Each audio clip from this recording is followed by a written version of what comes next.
The 2017 NFL offseason is underway, but the Bills have a major decision to make regarding starting quarterback Tyrod Taylor. To better understand his play from 2016, let's take a look at the interceptions that he threw. But first, be sure to subscribe to Cover1.net, the Cover1 YouTube channel, or my Patreon page, as they contain tons of NFL content and are updated frequently. Taylor's 2016 season obviously didn't go as planned. Fans expected him to pick up where he left off in 2015 and take that next step, hopefully solidifying his position as a franchise QB. One of his strengths had been the deep ball, but in 2016 he was average. He only completed 19 for 706 yards, 6 touchdowns, a 32.8 accuracy rate, and 4 INTs, which I'll be breaking down. Offensive coordinator Anthony Lynn did a great job of utilizing Taylor's strengths as a runner to get explosive plays. He led the NFL with 95 carries, 580 yards, and crossed the goal line 6 times. The offense was built to stretch the field vertically. If Taylor didn't like the matchups, then he could use his athletic ability to extend plays. His athletic ability is without question his biggest strength and what makes him so dangerous. When he extends plays, he's able to tuck the ball and run, or throw on the run, both things that he's very good at. But to win consistently, you not only have to protect the ball, but quarterbacks must efficiently move the offense down the field from the pocket and make throws to all areas of the field, something we need to see him do better. So let's break down Tyrod Taylor's 6 interceptions from last season. Taylor's first interception occurred Week 2 versus the Jets, and in my opinion was due to bad mechanics. It's a 3-man route on 3rd and 1, with Roman making a predetermined deep shot call. Taylor is told to find the best matchup deep if he sees only one safety high. They get the look they want and an advantageous matchup, pitting Watkins versus Marcus Williams, so Taylor takes a shot. But the ball is underthrown and Williams ends the drive. Pre-snap, Robert Woods motions to stress the coverage if Taylor needs an outlet. The 2 inside linebackers appear to rush the QB because their assignments, Clay and McCoy, stay in the block. Shady reads it as a blitz, so he bypasses the fake, and he's ultimately responsible for Lee as a blitzer. Taylor immediately finds and holds a safety to the middle of the field, so it's settled, he's going to throw it deep. Not a bad decision, but the execution was off. As he gets to the top of his drop, he sits and waits for the route to develop, for Watkins to get downfield. This waiting game messes up his mechanics. As he prepares to throw, his shoulders are nice and leveled, pointed at the target, but watch his lead foot. He steps horizontally to the sideline, which doesn't allow him to create torque through his core, which helps QBs get power behind throws. Finally, he also fails to follow through with his trail foot, which often screws up the trajectory or accuracy of the pass. So the predetermined call was good, but the execution, much like the throw, falls short and is picked off by the Jets defender. The second interception occurred at home versus the Cardinals. It really wasn't a bad play by Taylor, just a heck of a catch by Patrick Peterson, but ultimately ended up being like a punt. Anthony Lynn calls an all-verticals concept on 3rd and 23. The Cardinals play man coverage on the number 1 wide receivers to each side of the field, allowing the 3 remaining DBs to match the patterns of the remaining receivers. As Goodwin is in his drive phase, Peterson gets physical and throws him off his route stem. Taylor hits the top of his drop and begins his throwing motion. Peterson already has his head turned, knowing that Goodwin is going deep.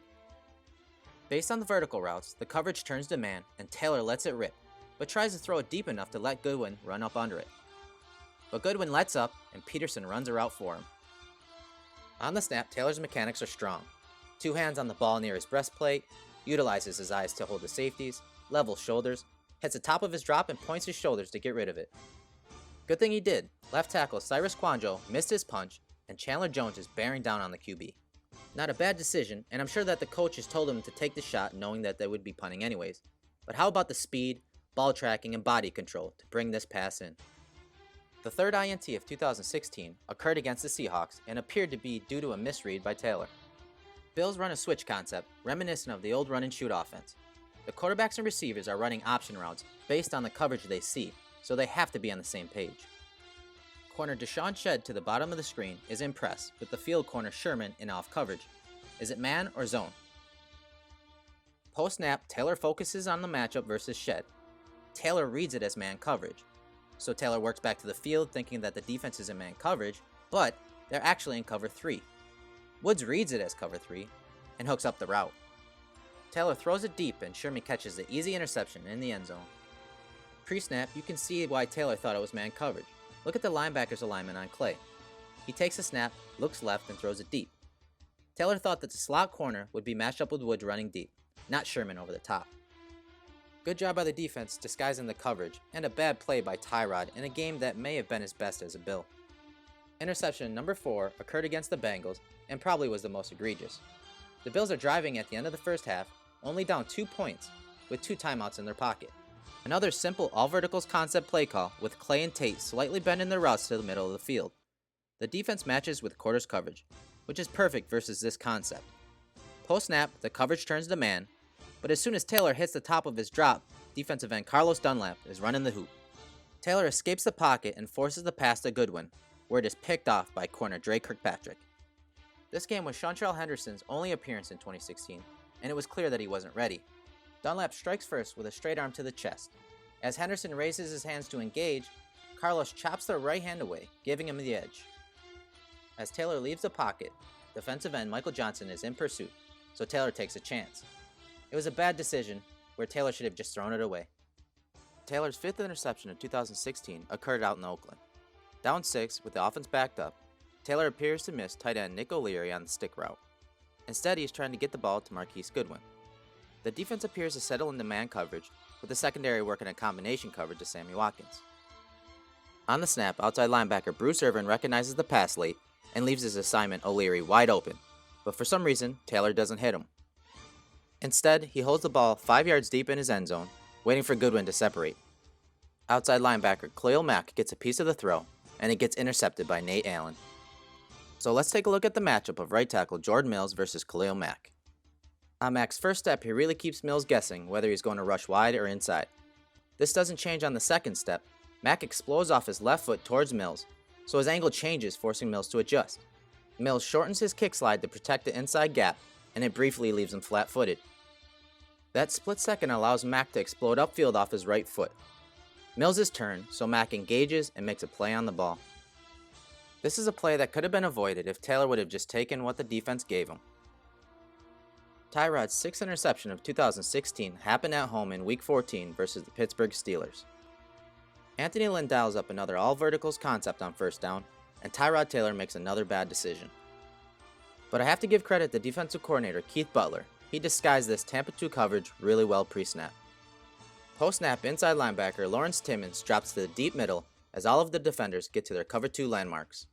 Taylor climbs the pocket and halfway through his release appears to second-guess his decision. That causes him not to throw with conviction, and it is picked off by corner Artie Burns. Pre-snap, this is what Taylor sees. An outside linebacker over a guard, the inside linebacker over the tackle, but both of them drop into zones, and Butler leaves Shazier as a spy. Tyrod does a good job of scanning the field working right to left, but he should have seen the left corner squat, the middle linebacker running full speed down the center of the field, and the deepest safety rotating over the top of Goodwin. His mental processing was slow, and by the time he realizes it, it's too late. He can't pull the ball back down, and the Steelers take it away. As you may have noticed, 4 of Taylor's interceptions were deep pass attempts.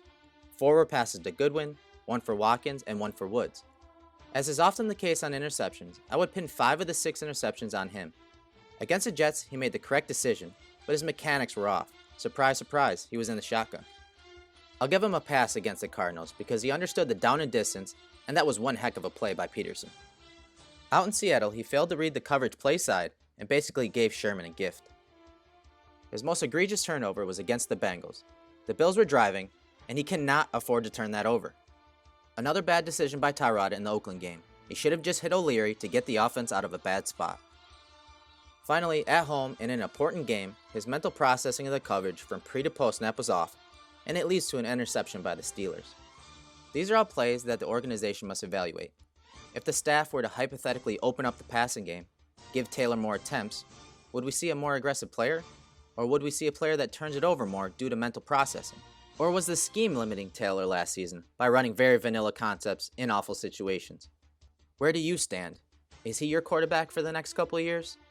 Regardless of our opinion, a conscious decision is being made very soon, and it will affect this team's future.